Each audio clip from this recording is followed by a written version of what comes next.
नमस्कार दोस्तों, कैसे हो आप सभी। आशा करता हूँ आप सभी कुशल होंगे। आपका स्वागत है पाश्चात्य राजनीतिक विचारक वेस्टर्न पॉलिटिकल थॉट की सीरीज में। अब तक हम प्लेटो को देख चुके हैं, एरिस्टोटल को देख चुके हैं और मैकियावेली को देख चुके हैं। आज का जो हमारा विचारक रहने वाला है, थिंकर रहने वाला है, वह है थॉमस हॉब्स, जिसको हम उसकी महान कृति लेवियाथन के नाम से जानते हैं। तो चलिए शुरू करते हैं। ये मैं हूं शिवम सिंह और मेरा जीआरएफ क्वालिफाइड है पॉलिटिकल साइंस से। तो चलिए हम शुरू करते हैं।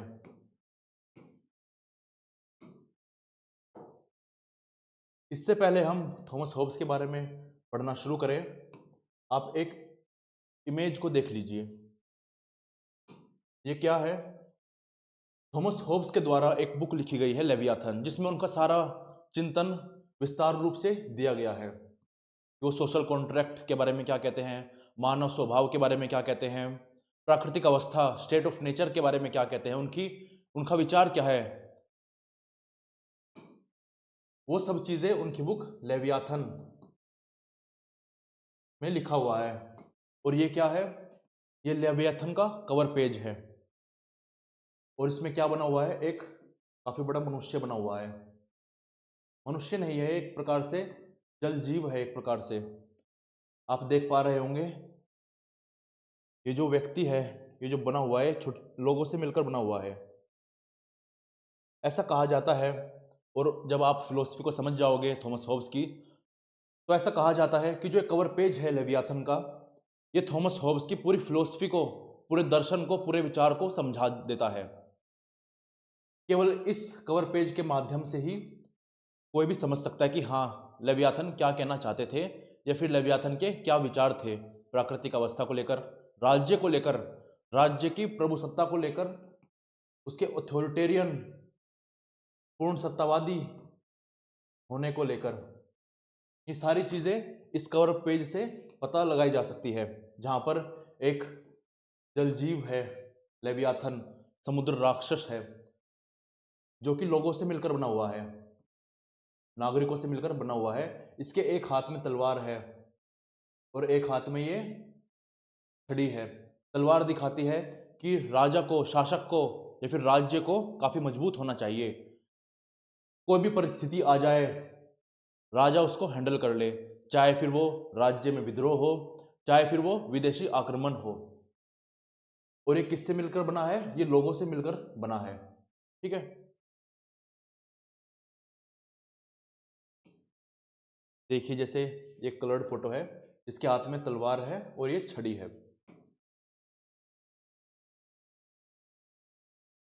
तो देखिए, इससे पहले हम थॉमस हॉब्स को पढ़ना शुरू करें कि उनका जन्म कहाँ हुआ था, उनका विचार क्या था, मानव स्वभाव के बारे में क्या कहते हैं। इससे पहले हम जान लेते हैं कि उनके जीवन पर किन घटनाओं का असर पड़ा। हम जानते हैं, हमने प्लेटो में भी ऐसे ही देखा, एरिस्टोटल को भी देखा और मैकियावेली को देखा कि कुछ ऐसी घटनाएं रही, कुछ ऐसे इवेंट्स रहे उनके लाइफ में, जिन्होंने उनके विचार को पूरी तरह से आकार दे दिया। वो क्या सोच रहे हैं, क्या लिख रहे हैं, क्यों उन्होंने ऐसा कहा, उन सारी चीज़ों का आधार उन घटनाओं में है जो उनके जीवन काल में हुई हैं। चाहे फिर वो एरिस्टोटल की बात कर लो, प्लेटो की बात करो, मैकियावेली की बात कर लो, जिसमें हमने पिछली क्लास में देखा था कि कैसे इटली के कमज़ोर होने के कारण, इटली जो विभाजित था 5 राज्यों में, उसके कारण किस प्रकार से मैकियावेली राजा को एक क्रूर बनने को कहता है कि आप क्रूर बनिए, आप चालाक बनिए, जिससे आप कोई हरा ना पाए, जिससे राज्य का अस्तित्व हमेशा बना रहे। वैसे ही आज हम थॉमस हॉब्स को देखेंगे। कुछ घटनाएं हैं जिसने थॉमस हॉब्स के जीवन को काफ़ी प्रभावित किया। उसमें पहली जो घटना आती है वो है स्पेनिश अर्माडा। जो क्या था? ये घटना थी थॉमस हॉब्स के जन्म की। थॉमस हॉब्स का जब तक जन्म नहीं हुआ था, वो अपनी माता जी के गर्भ में थे। उस दौरान क्या हुआ? उस दौरान इंग्लैंड पर स्पेन ने हमला कर दिया, स्पेन की नेवी ने हमला कर दिया उसको कब्जाने के लिए, क्वीन एलिजाबेथ के राज को ओवरथ्रो करने के लिए, हटाने के लिए। तो ऐसे में इंग्लैंड में, जहाँ पर थॉमस हॉब्स का जन्म होने वाला था, वहाँ पर काफ़ी भय का माहौल था। लोग काफ़ी डरे हुए थे कि यार अब क्या होगा, क्या स्पेन सच में इंग्लैंड पर कब्जा कर लेगा और हम सबको मार देगा। और ऐसे भय के वातावरण में थॉमस हॉब्स का प्री मैच्योर बर्थ हो जाता है। मतलब इनका बर्थ कुछ समय बाद होना था, लेकिन अब घबराहट के कारण, भय के कारण इनकी जो माता जी थी उन्होंने इनको पहले ही जन्म दे दिया। तो इसी कारण से थॉमस होब्स कहते भी हैं कि मैं और फेयर, भय एक साथ जन्मे हैं, हम दोनों ट्विंस हैं। क्यों? क्योंकि भय के कारण ही, उस भय के माहौल के कारण ही थॉमस होब्स का जन्म होता है। ठीक है, तो ये घटना है। इसमें थॉमस होब्स समझते हैं कि हाँ, कितना भय का माहौल था, हमला होने वाला था। भय का माहौल इसलिए था क्योंकि राजा, जो राज्य था उस समय, जो शासन था उस समय, वो इन सब चीज़ों को कंट्रोल करने में काफ़ी मुश्किलें फेस कर रहा था। मतलब वो काफ़ी मजबूत नहीं था। हालांकि फिर इंग्लैंड ने उसको हरा दिया था, स्पेनिश अर्माडा को। तो यहाँ पर भी थॉमस होब्स देखते हैं कि शायद अगर राजा मजबूत नहीं है, राज्य मजबूत नहीं है, तो भारी आक्रमण होते रहेंगे। भारी आक्रमण होंगे तो व्यवस्था सही से नहीं चल पाएगी। दूसरी घटना क्या है? दूसरी घटना जो थॉमस होब्स के विचारों को आकार देती है वो है इंग्लैंड का गृह युद्ध। ठीक है, इंग्लैंड का गृह युद्ध ये कब हुआ था? ये 1642 से लेकर 1651 तक हुआ था। इस दौरान क्या हुआ? इस दौरान राजा और पार्लियामेंट के बीच में संघर्ष चल रहा था। राजा कहता था कि मेरी शक्ति सबसे ऊपर है, और पार्लियामेंट कहती थी कि नहीं, पार्लियामेंट का भी हस्तक्षेप होना चाहिए। पार्लियामेंट की भूमिका है कानून बनाने में, राज्य को चलाने में। ऐसे में राजा कहता था, राजा विश्वास करता था कि नहीं, राजा और राज्य जो है दैवीय सिद्धांतों पर आधारित है। आप राजा से नहीं पूछ सकते कि वो क्या कर रहा है, क्या नहीं कर रहा है, लेकिन राजा सबसे पूछ सकता है। राजा कुछ भी कर सकता है, किसी को कोई भी आदेश दे सकता है। वहीं दूसरी ओर पार्लियामेंट कहती थी कि नहीं, ऐसा नहीं है, कोई दैवीय सिद्धांत जैसी चीजें नहीं होती है। राजा और राज्य इसलिए है जिससे लोगों को सर्व किया जा सके, लोगों के हित को साधा जा सके। तो ऐसे में राजा पार्लियामेंट को नकारता था और पार्लियामेंट राजा के विरुद्ध जाती थी। तो इस कारण से क्या हुआ? इंग्लैंड में गृह युद्ध हुआ। उसकी शुरुआत किस प्रकार से हुई?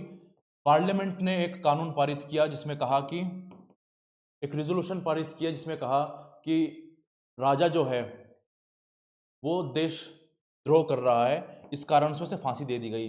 फिर वहाँ पर गृह युद्ध शुरू हुआ और लगभग 10 साल तक गृह युद्ध चलता रहा। और इस समय थॉमस होब्स वहीं पर थे। वो देख रहे थे कि किस प्रकार से राजा के कमजोर होने की वजह से किस प्रकार से राज्य में गृह युद्ध हो गया है। चारों तरफ अफरा तफरी है, मारकाट मच रही है।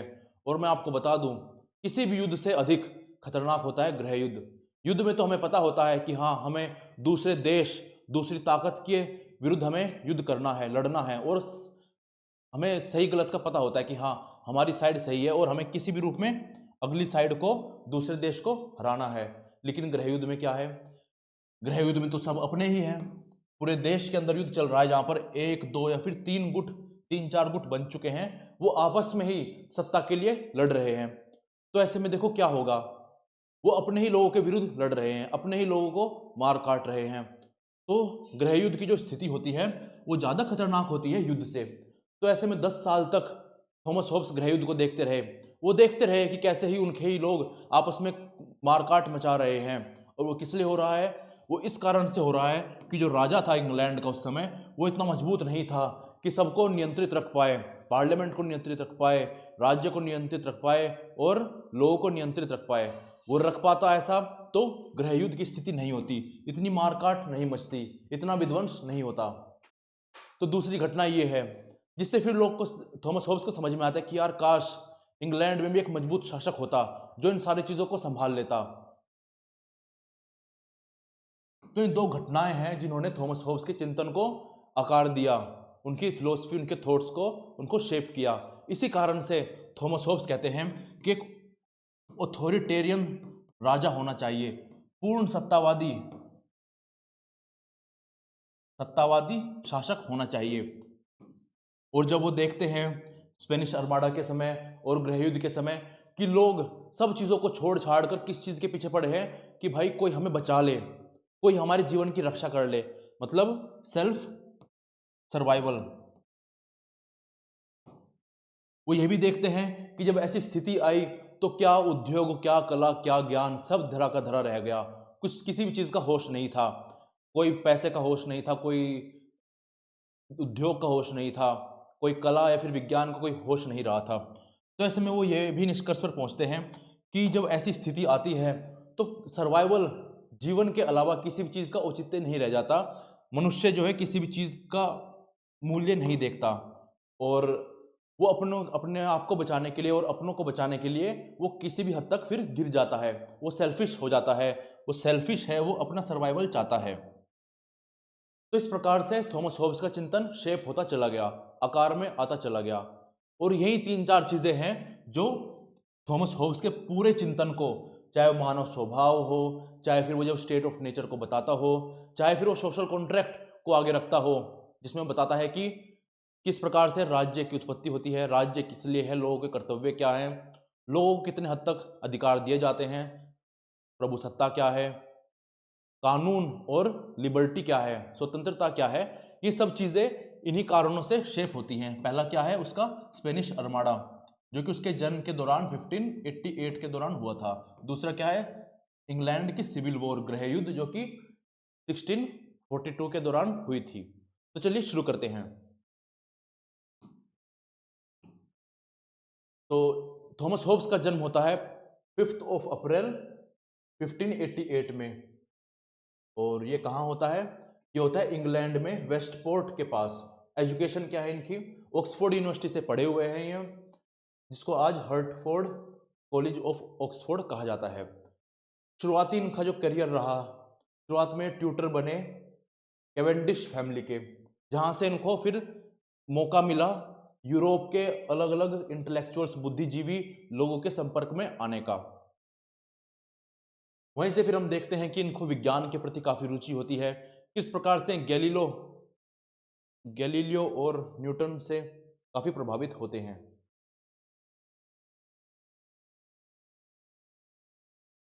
आगे बात करते हैं, इन्होंने काफी समय यात्रा में बिताया, फ्रांस में गए, इटली में गए, और काफी बुद्धिजीवियों के साथ इन्होंने इंटरेक्ट किया, काफी बुद्धिजीवियों के साथ इनका उठना बैठना था, मुख्य रूप से वैज्ञानिकों के साथ, ये वैज्ञानिकों के साथ उठते बैठते थे।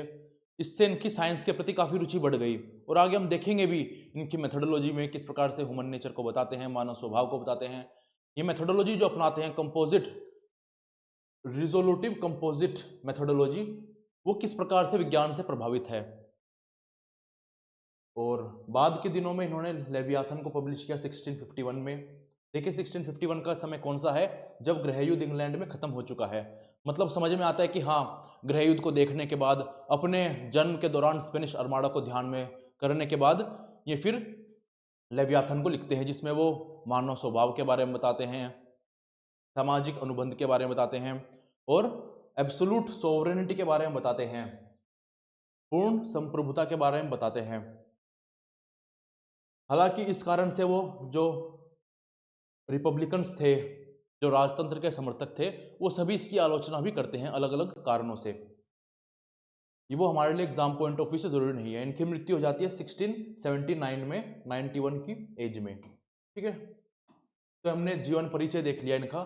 अब हम देखते हैं घटनाओं पर जो अब तक हमने डिस्कस करी, किस प्रकार से प्रभाव पड़ा। तो पहले ये देखो, हमारी स्पेनिश आर्माडा, ये क्या था, ये 1588 में हुआ। तो क्या हुआ, स्पेन उस समय क्या था, स्पेन चाहता था, स्पेन जो था उस समय कैथोलिक रिलीजन के अंडर में था। स्पेन चाहता था कि वो इंग्लैंड पर हमला कर दे, इंग्लैंड को कब्जा ले, और वहां पर भी कैथोलिक क्रिश्चियनिटी का विस्तार कर दे।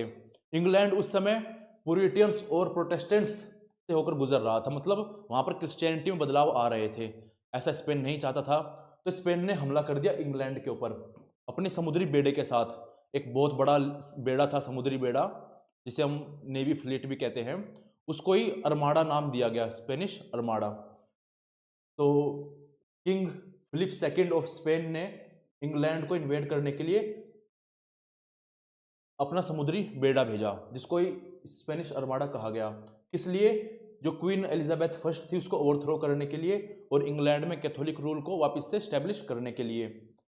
The English navy aided by bad weather, the Protestant wind defeated the Armada. अब उन्होंने कैसे भी करके, इंग्लैंड ने अपनी नेवी के साथ, अपने लोगों के साथ मिलकर उस अर्माडा को, उसको स्पेनिश अर्माडा को, स्पेनिश नेवी को हरा दिया और उनको वापस भेज दिया। लेकिन इस दौरान क्या हुआ, इस दौरान इंग्लैंड में काफ़ी भय का माहौल था, लोग काफ़ी डरे हुए थे, उनको ये भी नहीं पता था कि हम अगले दिन का सूरज देख भी पाएंगे या नहीं। उनको जीवन का काफ़ी खतरा हो गया था और इस समय ही थॉमस होब्स का जन्म भी होता है, प्रीमेच्योर।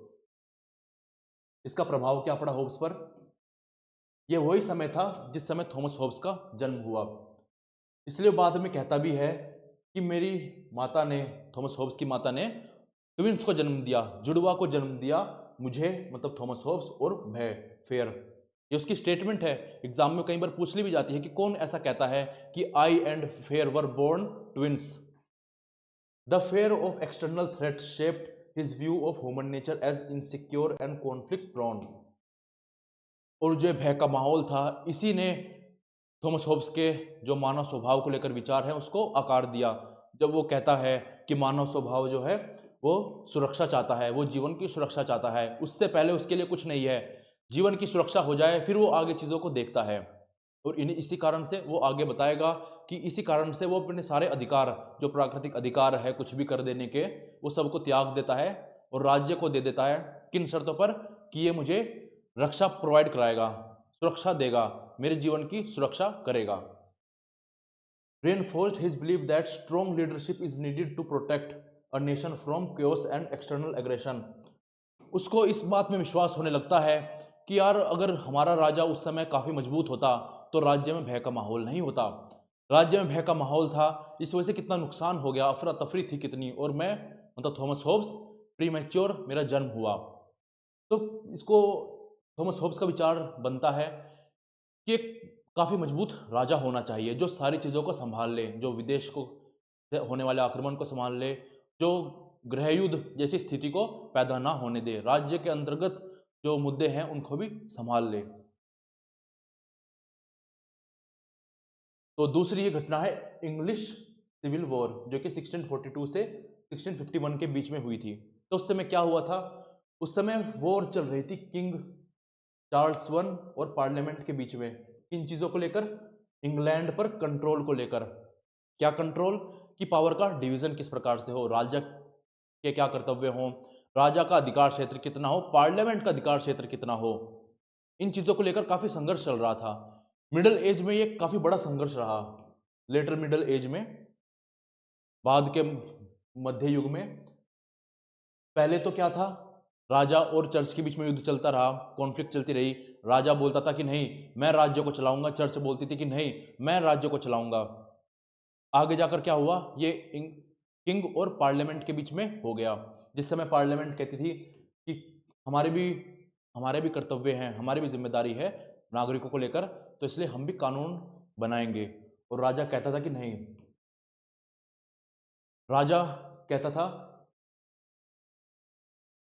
कि हम विश्वास करते हैं दैवीय सिद्धांत पर, कि राजा जो है दैवीय सिद्धांत की देन है, राजा जो है गॉड का रिप्रेजेंटेटिव है अर्थ पर, तो इसलिए राजा को कोई भी क्वेश्चन नहीं करेगा, राजा के पास पूरी सत्ता होगी, राजा कुछ भी कर सकता है और राजा किसी के प्रति जवाबदेही नहीं होगा। तो इन्हीं कारणों से दोनों के बीच में काफ़ी संघर्ष चल रहा था। और फिर 1652 में क्या हुआ, 1652 में आखिरी चोट जो इस संघर्ष को लगी वो ये थी कि बिना किसी कारण के चार्ल्स वन, जो समय इंग्लैंड के किंग थे, उन्होंने 5 पार्लियामेंट को गिरफ्तार कर लिया बिना किसी कारण के। इससे क्या हुआ, एकदम से इंग्लैंड में आग लग गई, किसकी? गृह युद्ध की। और इस समय फिर गृह युद्ध शुरू हो गया। और फिर 1649 तक जाते जाते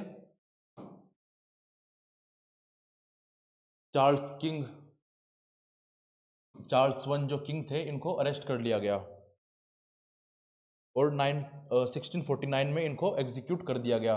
इन पर राजद्रोह का मुकदमा चलाया गया, रेजोल्यूशन पास किया गया और कहा गया कि राजा ने राजद्रोह किया है और इसको फांसी दे दी जाए। इनको फांसी दे दी गई 1649 में।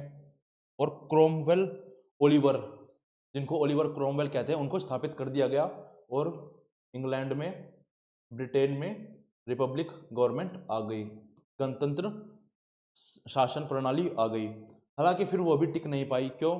क्योंकि जो ओलिवर क्रोमवेल था, वो भी खुद मिलिट्री डिक्टेटर के रूप में सामने आया। उसके मरने के बाद 1660 में जब चार्ल्स सेकंड बने राजा, तब जाकर वहां पर कॉन्स्टिट्यूशनल मोनार्की आती है। तो इस समय भी थॉमस होब्स देखते हैं कि राजा जो था मजबूत नहीं था, इस कारण से ही पार्लियामेंट विद्रोह कर पाई और इसी कारण से पार्लियामेंट ने उसको फांसी लगा दी।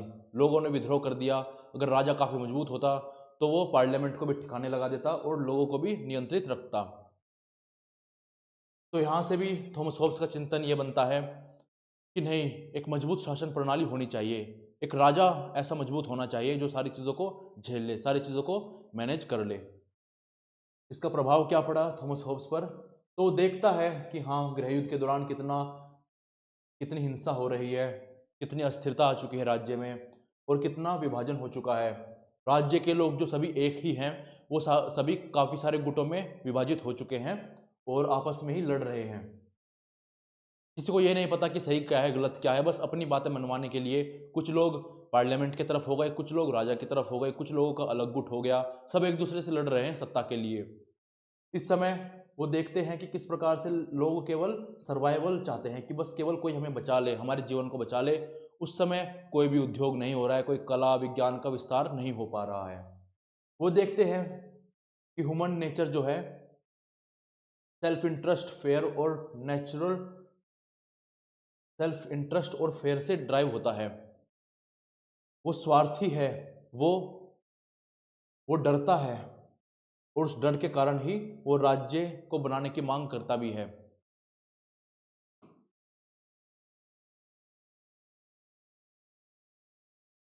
Led him to argue for absolute sovereignty as the only way to ensure peace as seen in Leviathan। फिर इसी कारण से वो लेवियाथन में कहता भी है कि एब्सोल्यूट सोवरेनिटी होनी चाहिए, पूर्ण सत्तावादी होनी चाहिए। राजा जो होगा उसके पास सारी शक्तियां होंगी, वही सारी चीज़ें निर्धारित करेगा। कोई पार्लियामेंट, कोई धर्म, कोई लोग कुछ नहीं होंगे।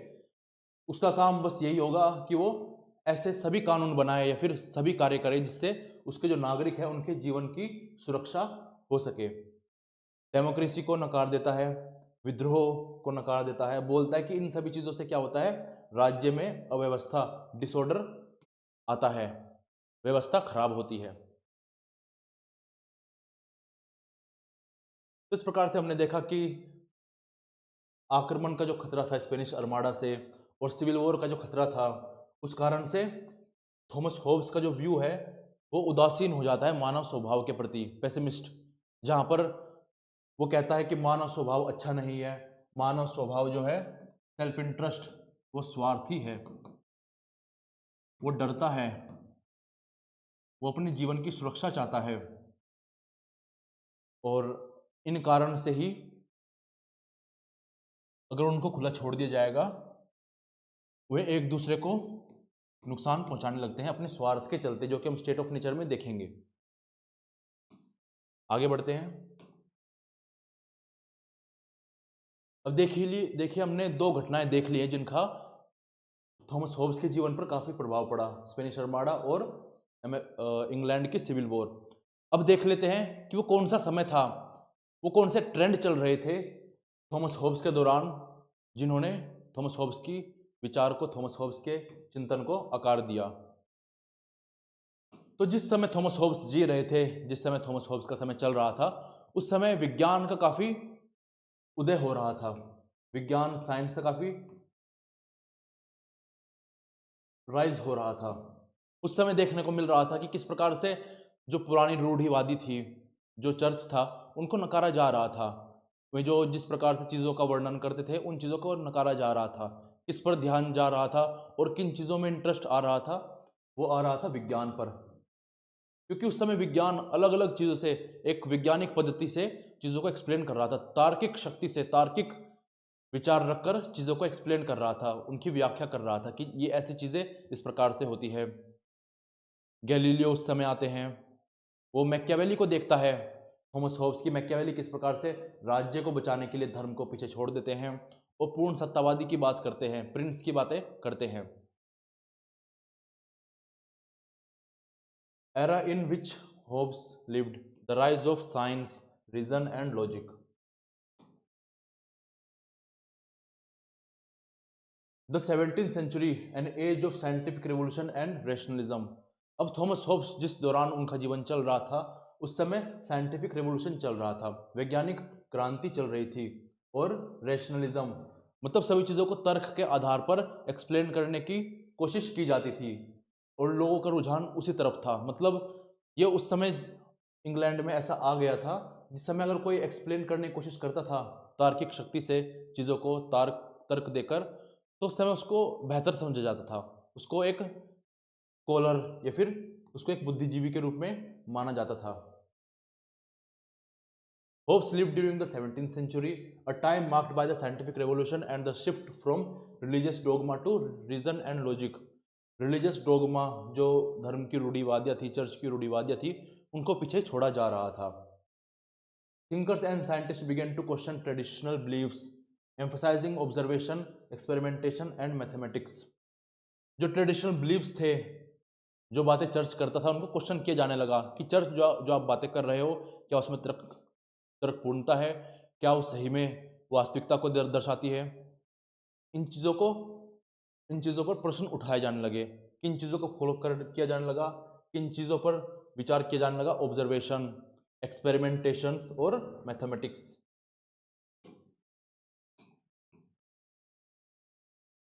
ये वो समय था जिस समय डिवाइन अथॉरिटी को चैलेंज किया जाने लगा। जैसे हमने देखा कि चार्ल्स वन जो इंग्लैंड के सिविल वॉर के दौरान किंग थे इंग्लैंड के, वो किस प्रकार से डिवाइन थ्योरी में विश्वास कर रखते थे कि राजा जो है, राज्य जो है, वो डिवाइन ओरिजिन है, उनका उनका देवीय सिद्धांतों पर आधारित है, कि राजा जो है प्रतिनिधि है भगवान का पृथ्वी पर, उसको कोई क्वेश्चन नहीं कर सकता, कोई प्रश्न नहीं पूछ सकता, वो किसी के प्रति जवाबदेही नहीं है, उसके पास सारे अधिकार हैं। तो वो क्या है, डिवाइन अथॉरिटी, इसको चैलेंज किया जाने लगा। और मिडिवल वर्ल्ड व्यू जो था, मिडिवल वर्ल्ड व्यू कैसा था, डार्क एज, चर्च के अकॉर्डिंग चीजें चलती थी, उसको भी क्वेश्चन किया जाने लगा, उसको भी चुनौतियां दी जाने लगी। Which influence Hobbes mechanistic and scientific approach to politics. और इसी कारण से हम देखेंगे आगे कि किस प्रकार से होब्स कोशिश करते हैं पॉलिटिकल साइंस को भी एक वैज्ञानिक रूप में एक्सप्लेन करने की, जब वो बात करते हैं रिजोल्यूटिव कंपोजिट मेथोडोलॉजी की, जहाँ पर मशीन से कंपेयर करते हैं स्टेट को और इंसानों को, इंसान जो कार्य करता है उन सब चीज़ों को। तो अब देख लेते हैं हम होब्स की मेथोडोलॉजी, रिजोल्यूटिव कंपोजिट मेथड। तो ये क्या है? It is a scientific method inspired by Galileo mechanics and Descartes rationalism.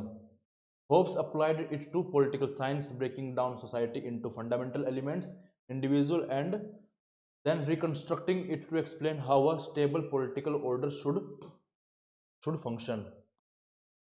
तो देखिए, ये कुछ ऐसा है, उस समय गैलीलियो नाम के साइंटिस्ट हुए जो कहते थे, जो सभी चीज़ों को एक मशीन के रूप में दर्शाते थे, वो फिजिक्स को दर्शाते थे। उस समय ये कहा गया जैसे मशीन है, होब्स कहते थे कि जैसे घड़ी है, घड़ी में काफ़ी सारे गियर होते हैं, काफ़ी सारी सुई होती है, तो इन सभी चीज़ों से मिलकर जो घड़ी होती है वो बनी होती है। तो ऐसे जो राज्य होता है वो लोगों से मिलकर बना हुआ होता है।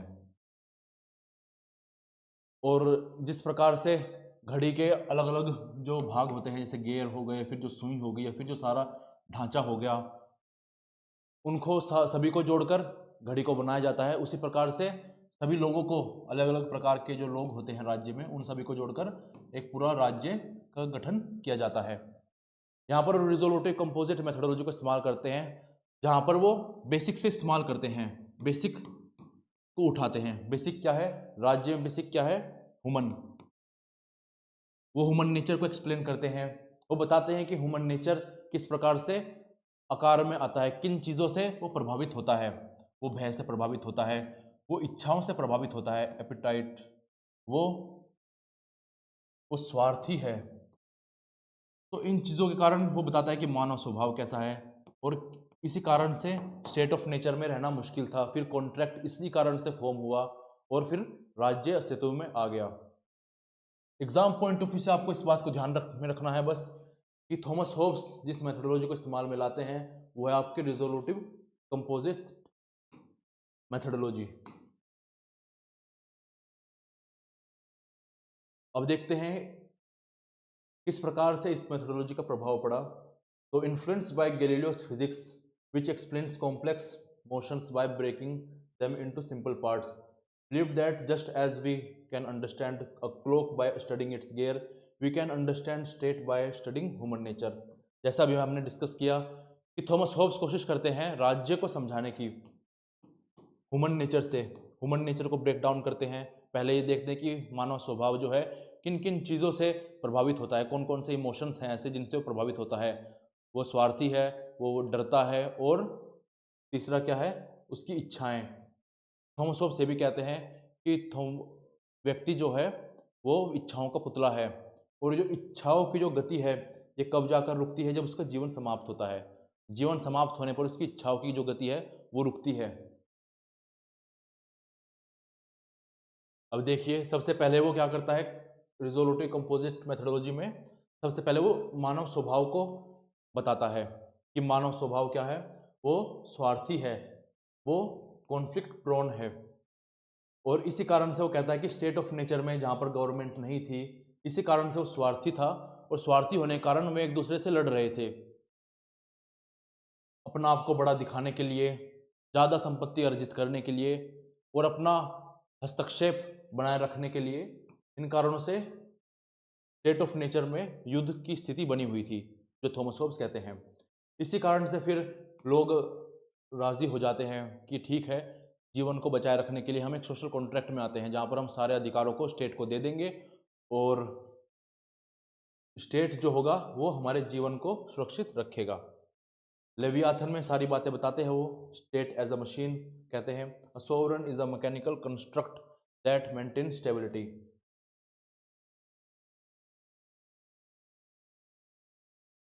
अब हम बात कर लेते हैं major works of Thomas Hobbes. उन्होंने क्या क्या मुख्य उनकी कृतियां थी, क्या क्या बुक्स उन्होंने लिखी। तो सबसे पहले आती है उनकी elements of law, natural and politics, ये 1640 में इन्होंने लिखी। उसमें बात करते हैं कि self preservation is the primary human drive leads to necessity of the sovereign. जो सेल्फ प्रिजर्वेशन है, आत्मरक्षा जो है, वही मानव स्वभाव को ड्राइव करती है, और इसी कारण से वो आवश्यकता भी पड़ती है उसे कि एक सोवरन हो, एक सत्ता हो जो कि हमारे जीवन को सुरक्षित रखे। ऐसा ना हो कि कोई भी आए और हमें मार दे।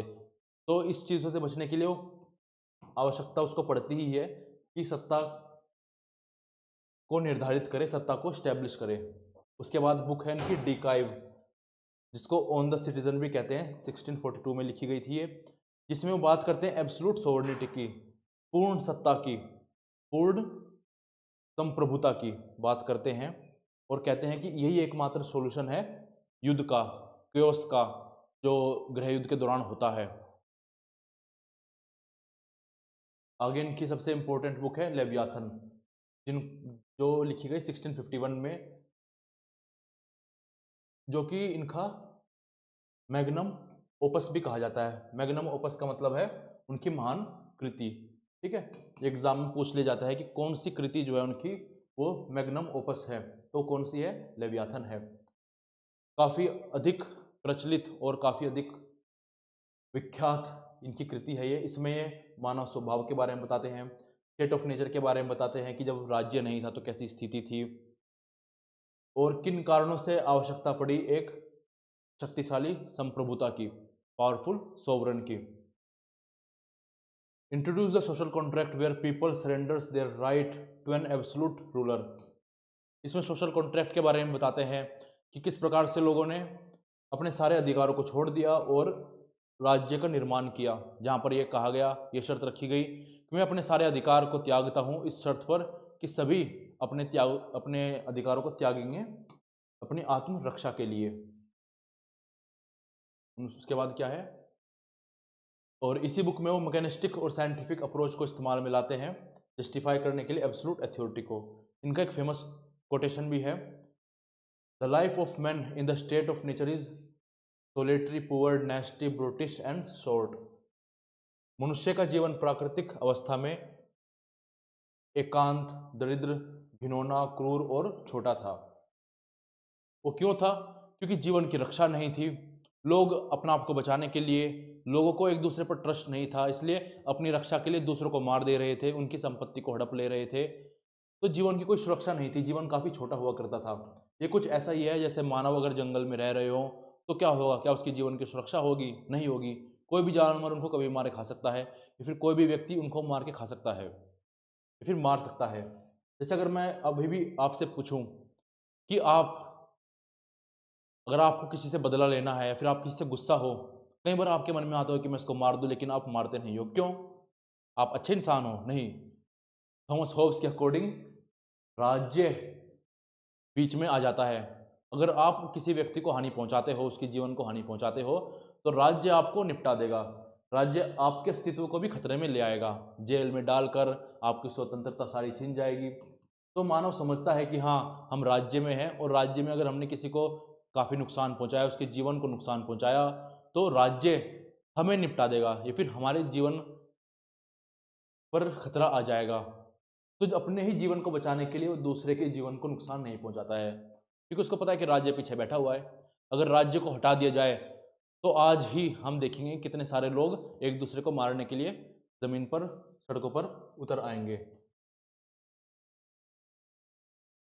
आगे इनकी बुक है डी कॉर्पोर ऑन द बॉडी, 1655 में लिखते हैं गैलीलियो से इन्फ्लुएंस थी, जिसमें एक्सप्लेन करते हैं कि सोसाइटी एक मैकेनिकल सिस्टम है। आगे इनकी बुक है डी होमेन ऑन मैन, 1658 में इन्होंने लिखी थी, जिसमें आगे जस्टिफाई करते हैं कि मानव स्वभाव, further justify his view that human act based on fair and self interest. वही बात कि मानव जो है वो डरता है, भय और स्वार्थ से उसका मानव स्वभाव जो है काफ़ी हद तक प्रभावित होता है। फिर आती है इनकी बुक बेहेमोथ, जो 1681 में लिखते हैं, जो उनके मरने के बाद प्रकाशित होती है। उसमें वो इस बात को एनालाइज करते हैं कि क्या कारण थे और क्या परिणाम निकले इंग्लैंड के सिविल वॉर के।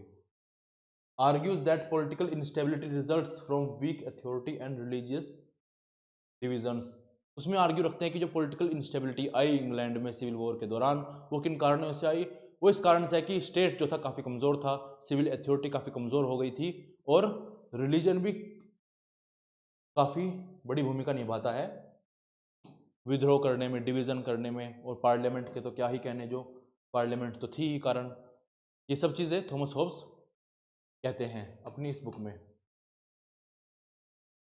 आगे हम विचार जान लेते हैं होब्स के ह्यूमन नेचर के बारे में, मानव स्वभाव के बारे में उनके विचार क्या है। देखिए, मुख्य रूप से अब तक आप समझ गए होंगे कि थॉमस होब्स कहना क्या चाहते हैं, खुद मानव स्वभाव के बारे में क्या कहते हैं, वो पूर्ण सत्तावादी को क्यों जस्टिफाई करते हैं, क्या तार्किक विचार रखते हैं उसके लिए। अब इन सब चीज़ों को हम थोड़ा सिस्टमेटिक रूप में देख लेते हैं। देखिए, थॉमस होब्स के विचार क्या थे मानव स्वभाव को लेकर। वो कहता है कि मानव स्वभाव जो है सेल्फ इंटरेस्ट पर आधारित है। मानव जो है वो सेल्फ इंटरेस्टेड है। Each person pursue their own desire and survival. हर एक व्यक्ति अपने ही डिजायर को, अपनी इच्छाओं को पूरा करना चाहता है, और अपने ही जीवन को, अपने सर्वाइवल को इंश्योर करना चाहता है। अब देखिए, जब वो अपनी इच्छाओं को पूरा करेगा तो क्या वो आइसोलेशन में रहेगा? नहीं। उसकी इच्छाएं क्यों पूरी होंगी किसी चीज़ को पाकर? अगर ऐसा हो वो चीज़ किसी और से बिलोंग करती हो, किसी और व्यक्ति की चीज़ हो वो, तो क्या होगा? उसकी इच्छा पूरी नहीं हो पाएगी। फिर वो अपनी इच्छा पूरी करने के लिए उस व्यक्ति को हानि पहुंचाएगा, चोरी करेगा, डकैती करेगा। तो क्यों करेगा? क्योंकि वो स्वार्थी है। अब देखिए, आज भी अगर हम देखें, हम समाज में अगर कोरिलेट करके देखें तो क्या है, हम देखते हैं कि लोगों को अगर इच्छा होती है, यार काश ऐसी कार मेरे पास भी होती, काश ये कार मेरे पास होती, तो काश लगा रहा है। और क्यों? क्योंकि अब राज्य पीछे बैठा है। अगर हम चोरी कर लेंगे तो राज्य हमें निपटा देगा, फिर नुकसान पहुंचा देगा, हमें पेनलाइज कर देगा। अगर राज्य ना हो तो मनुष्य जो होगा छीनने पर आ जाएगा। एक पॉपुलर एग्जांपल अगर मैं आपको दूं, अगर दो लड़के हैं और दो लड़के एक ही लड़की से प्रेम करते हैं, और जो वो लड़की है वो उनमें से पर्सन वन एक को प्रेम करती है। अब जो पर्सन बी है वो चाहता है कि लड़की मेरे पास आ जाए, मेरी हो जाए। तो आज के समय क्या है, उसके पास ज़्यादा ऑप्शन नहीं है। लड़की नहीं मान रही है तो नहीं कर सकता वो कुछ। लेकिन अगर राज्य ही नहीं होगा तो उसकी इच्छा है लड़की को पाने की, वो स्वार्थी है, तो किसी भी कारण से वो इसको रास्ते से हटाएगा, रास्ते से कांटे को हटाएगा और इसको अपने अंडर ले लेगा, पालेगा, इसको अपनी इच्छा पूरी कर लेगा। तो ये थॉमस हॉब्स कहते हैं कि जो मानव जो है काफ़ी स्वार्थी है, वो अपनी इच्छाओं और अपने सर्वाइवल को इंश्योर करने के लिए काम करता है। Rational but driven by fair, वो इस बात को तो मानता है कि मानव जो है तार्किक है, लेकिन जो उसका तर्क है वो भी उसके डर से ड्राइव होता है, डर के कारण ही है। कैसे? अगर हम बात करें कि राज्य का निर्माण किया इंसान ने, तो थॉमस हॉब्स कहेंगे कि इसमें कोई बुद्धिजीवी की बात नहीं है, इसकी जो बुद्धिजीवी है वो डर है, वो नैतिक नहीं है। राज्य का निर्माण इसलिए नहीं हुआ कि वो नैतिक है, राज्य का निर्माण इस कारण से हुआ कि उसको डर था। डर किस बात का था? कि कोई मुझे ना, मेरे सर्वाइवल को ना नुकसान पहुंचा दे। Reason helps them to seek self preservation, आत्मरक्षा के लिए ही वो सोशल कॉन्ट्रैक्ट में आता है। आत्मरक्षा के लिए वो सारे प्रपंच बनाता है, परिवार बनाता है, समाज बनाता है, समाज में अच्छी तरह से रहता है। मतलब जो उसकी नैतिकता है वो भी उसके भय के कारण ही है। उसके बाद इगोस्टिक, वो अहमवादी है, वो सत्ता को चाहता है, शक्ति को चाहता है, दूसरों पर अपना अधिकार, दूसरों पर अपना डोमिनेंस जमाने के लिए। अब डोमिनेंस होगा, उसके पास शक्ति होगी, तभी तो अपनी इच्छाओं को पूरा कर पाएगा वो। Lack of moral instincts, there is no natural morality और justice in the state of nature. अब देखिए, मानव स्वभाव वास्तविकता में कहाँ पर देखने को मिलेगा? स्टेट ऑफ नेचर में तो देखने को मिलेगा, क्योंकि स्टेट ऑफ नेचर में क्या है? कोई भी सत्ता मानव के ऊपर नहीं है, तो वो बिल्कुल फ्री है, कुछ भी कर सकता है, कुछ भी पा सकता है। तो वहीं पर तो उसका आकलन होगा। तो थॉमस हॉब्स कहता है कि इंसानों में मोरल इंस्टिंक्ट नहीं है, वो नैतिक नहीं है। जो नैतिकता वो दिखाता है, जो अच्छे बनने का ढोंग वो करता है, वो भय के कारण है। भय कौन सा? कि अगर मैं अच्छी तरह से पेश नहीं आऊंगा तो दूसरा भी मेरे साथ अच्छी तरह से पेश नहीं आएगा। तो यह थॉमस हॉब्स का मानव स्वभाव। अब हम जान लेते हैं कि Thomas Hobbes state of nature के बारे में क्या कहते हैं। Hobbes concept of state of nature, प्राकृतिक अवस्था। Thomas Hobbes state of nature is a hypothetical condition describing human life before the existence of government or the law. It is central to his social contract theory, explain why individuals submit to a sovereign authority. देखिए state of nature क्या है। देखिए अब हम social कॉन्ट्रेक्चुअलिस्ट को पढ़ेंगे। हमारे syllabus में 3 सोशल कॉन्ट्रेक्चुअलिस्ट है, हॉब्स, लॉक, रूसो। हॉब्स, इसके बाद हम देखेंगे लॉक और रूसो।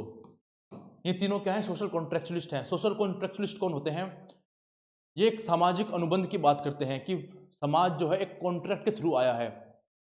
वो इसको समझाने के लिए पहले ऐसी व्यवस्था को समझाते हैं, ऐसी अवस्था को समझाते हैं जहां पर समाज या फिर राज्य नहीं था, कि ऐसी अवस्था में मानव किस प्रकार से रहता था, मानव का स्वभाव क्या था और मानव को क्या परेशानी आती थी इसमें। फिर आगे वो बताते हैं कि मानव उन परेशानियों को दूर करने के लिए एक कम्युनिटी बनाता है, एक सोसाइटी बनाता है, एक समाज बनाता है, एक राज्य बनाता है, जिसमें वो कुछ कॉम्प्रोमाइजेस करता है, कुछ अपने अधिकारों को छोड़ता है, कुछ अधिकारों की सुरक्षा के लिए, जीवन की सुरक्षा के लिए, फिर संपत्ति की सुरक्षा के लिए। और ऐसे में फिर वो बताता है कि किस प्रकार से राज्य बना और राज्य किन शर्तों पर बना, कि राज्य के ये कर्तव्य होंगे, राज्य इतना बड़ा होगा, इतने उसके अधिकार होंगे, इतना कर्तव्य होगा, और मानव राज्य में जब रहेगा तो इस प्रकार से पेश आएगा। तो इस प्रकार से क्या है? सोशल कॉन्ट्रैक्ट की अवधारणा है, सामाजिक अनुबंध की अवधारणा है। तो इसमें सबसे पहले वो बात करते हैं, मानव स्वभाव को बताते हैं कि मानव स्वभाव क्या है। जैसे हमने अभी लोक में देखा कि लोग बता रहे हैं मानव स्वभाव को।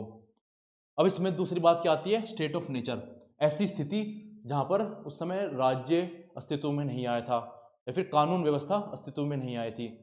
तो उस समय क्या व्यवस्था थी, व्यवस्था नहीं क्या अवस्था थी इंसानों की, किस प्रकार से इंसान रहते थे, क्या खतरे थे, क्या फायदे थे, उन सारों का वर्णन स्टेट ऑफ नेचर में हमें देखने को मिलता है। होब्स, लॉक, रूसो का, इन तीनों का स्टेट ऑफ नेचर अलग अलग है। अब क्वेश्चन आता है कि जब बात करते हैं Hobbes, Locke, Rousseau state of nature की, प्राकृतिक अवस्था की, जहां पर राज्य नहीं था, कानून व्यवस्था नहीं थी, तो क्या वास्तविकता में थी? तो ऐसा नहीं है। होब्स कहते भी हैं कि लॉजिकली एग्जिस्टेंस में थी, लेकिन हिस्टोरिकली नहीं। ऐतिहासिक रूप से अगर आप देखें तो ऐसा कुछ भी नहीं था, प्राकृतिक अवस्था जैसी कोई चीज नहीं थी, सामाजिक अनुबंध जैसी कोई स्थिति नहीं थी, ऐसा कभी भी नहीं हुआ। लेकिन अगर चीजों को समझाने की दृष्टि से ये एग्जिस्टेंस में थी, तार्किक दृष्टि से ये एग्जिस्टेंस में थी। मतलब ये है कि अगर तार्किक दृष्टि से अगर देखें इसे तो ज्यादा महत्वपूर्ण है बजाय इसके कि ऐतिहासिक रूप से, क्योंकि ऐतिहासिक रूप से होब्स स्वीकार करते कि ऐसा कुछ भी नहीं था। तो ये देखो हाइपोथेटिकल कंडीशन थी, काल्पनिक स्थिति थी ये, जहां पर राज्य के अस्तित्व में आने से पहले, कानून व्यवस्था के, सरकार के अस्तित्व में आने से पहले की बात की जाती है। आगे देखते हैं meaning of state of nature. ये प्राकृतिक दशा क्या है, इसका मतलब क्या है? The state of nature is a pre political condition where there is no government law और सेंट्रल अथॉरिटी। ये ऐसी अवस्था है जहां पर सरकार नहीं है, कोई कानून व्यवस्था नहीं है, कोई सेंट्रल अथॉरिटी नहीं है जो सारी चीजों को नियंत्रित रखे, जो सारी चीजों को निर्धारित करे। सब फ्री हैं कुछ भी काम करने के लिए। एक अगर हम इंडिविजुअल की बात करें कि पर्सन ए, वो पूर्ण रूप से फ्री है अपने अस्तित्व को बचाने के लिए, सर्वाइवल के लिए, वो पूरा फ्री है अपनी इच्छाओं को पूरा करने के लिए। इच्छाएं कुछ भी हो सकती हैं जो प्रकृति में मिल रही हैं, सारी चीजें, वो कुछ भी कर सकता है। लेकिन ये जो इसके जो प्राकृतिक अधिकार हैं, इसकी इच्छाएं, इसका जीवन, ये केवल इसी की नहीं है, जो और बी सी डी ये सारे लोग रह रहे हैं, इनकी भी इच्छाएं हैं, इनको भी अपना जीवन बचाना है। अब देखिए कुछ इच्छाएं पर्सन ए की ऐसी होंगी जो पर्सन सी को नुकसान पहुंचाकर ही पूरी हो सकती है, कुछ इच्छाएं पर्सन बी की ऐसी होंगी जो पर्सन ए को नुकसान पहुंचाकर ही पूरी हो सकती हैं। या फिर जो इनकी इच्छाएं हैं वो कोलैप्स करेंगी, वो टकराएंगी कि एक ही चीज है, वो ए को भी चाहिए, वो बी को भी चाहिए, वो सी को भी चाहिए। अब क्या होगा इसमें? अब एक चीज को पाने के लिए इनमें संघर्ष होगा, ये एक दूसरे से लड़ेंगे एक चीज को पाने के लिए। तो इसी चीज का वर्णन Thomas Hobbes state of nature में करते हैं। वो कहते हैं human life is completely free but this led to conflict, insecurity and fear. जैसे मैंने आपको बताया कि अगर एक ही चीज है और चाहने वाले काफी सारे हैं, फूल एक माली अनेक, ऐसी स्थिति है, तो क्या होगा? ऐसे में संघर्ष होगा उस फूल को लेकर। लड़की एक है, लड़के कई सारे हैं, तो उन आशिकों में संघर्ष होगा।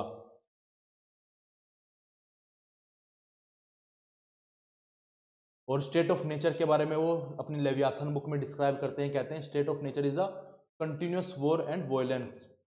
और इसको कहते भी है कि स्टेट ऑफ नेचर को सबका युद्ध सबका विरुद्ध, सबका युद्ध सबके विरुद्ध, war of all against all, इस रूप में लेवियाथन में वो व्याख्या भी करते हैं Thomas Hobbes state of nature की।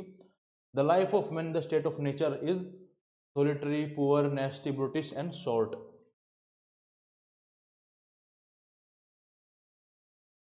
स्टेट ऑफ नेचर को क्या कहते हैं? War of all against all. Since there is no central authority individual constantly fight for resources power and survival. अब देख लीजिए स्टेट ऑफ नेचर में सब फ्री हैं, लेकिन रिसोर्सेज तो लिमिटेड ही है। एक व्यक्ति अपनी इच्छाएं पूरी कर सकता है, लेकिन अब काफी सारे लोग हैं, सबको अपनी इच्छाएं पूरी करनी है, सबको शक्तिशाली बनना है, तो क्या होगा? इनमें अब संसाधनों को लेकर, शक्ति को लेकर और अपने जीवन को बचाने को लेकर संघर्ष चल जाएगा। कुछ लोगों की इच्छा ही ऐसी होगी कि हम कुछ लोगों को निपटा दें। अब जिन लोगों को निपटाया जा रहा है उनके सेल्फ सर्वाइवल का क्या होगा? वे चाहेंगे कि हमें कोई बचा ले। Even the strongest individuals feel insecure as they can overpower by groups. अब जो इंडिविजुअल कोई अगर काफी मजबूत भी है, काफी शक्तिशाली भी है, वो भी डरेगा। क्यों? क्योंकि काफी सारे लोग मिलकर उसकी शक्ति को ओवर पावर कर देंगे, उससे ज्यादा शक्तिशाली हो जाएंगे। ये कुछ ऐसी स्थिति है कि सभी लोग, हालांकि थॉमस होब्स कहते हैं कि सभी लोग प्राकृतिक अवस्था में समान रूप से शक्तिशाली थे। समान रूप से मतलब है कि दो चीजें हैं, एक तो वो फिजिकल रूप में काफी शक्तिशाली थे, बाहुबल था उनमें काफी, दूसरा क्या था? उनमें बुद्धि थी काफी। तो या तो कुछ व्यक्तियों में बुद्धि ज्यादा थी या फिर उनमें शारीरिक शक्ति ज्यादा थी। कुल मिलाकर वे सभी समान थे। अगर किसी में बाहुबल ज्यादा है तो उसमें बुद्धि नहीं होगी, किसी में बुद्धि ज्यादा है तो बाहुबल नहीं होगा। तो सब मिलाकर एक दूसरे के समान ही थे। समान थे तो कोई भी एक दूसरे को ओवर पावर नहीं कर पाएगा, ऐसा थॉमस होब्स कहते हैं। लेकिन हम ये भी समझ सकते हैं कि ये माइट इज राइट की कंडीशन है।